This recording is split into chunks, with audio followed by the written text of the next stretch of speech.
নমস্কার, নমস্কার। আমি মৃদুলা চ্যাটার্জি।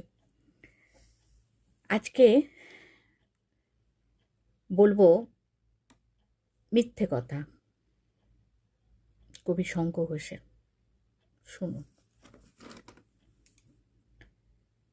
লোকে আমায় ভালোই বলে, দিব্যি চলনসই, দোষের মধ্যে একটু নাকি মিথ্যে কথা কই। ঘাটশিলাতে যাবার পথে ট্রেন ছুটছে যখন, মায়ের কাছে বাবার কাছে করছি বকম বকম। হঠাৎ দেখি মাঠের মধ্যে চলন্ত সব গাছে এক এক রকম ভঙ্গি ফোটে, এক এক রকম নাচে। ওমা দেখো, নৃত্যনাট্য।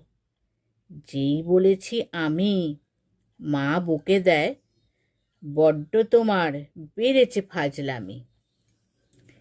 চিড়িয়াখানার নাম জানো তো? আমার সেজ মেশর আদর করে দেখিয়েছিলেন পশুরাজের কেশর। কদিন পরে চুন খসানো দেয়াল জুড়ে এ কি, ঠিক অবিকল সেই রকমই মূর্তি যেন দেখি। ক্লাসের মধ্যে যেই বলেছি সুরঞ্জনার কাছে, জানিস আমার ঘরের মধ্যে সিংহ বাঁধা আছে।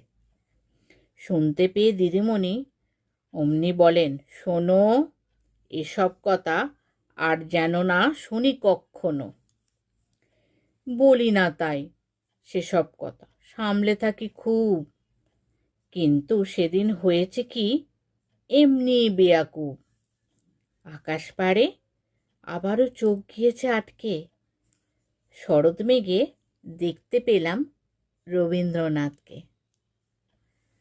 একটু কেমন হয়েছে জানাবেন। নমস্কার, সবাই ভালো থাকবেন।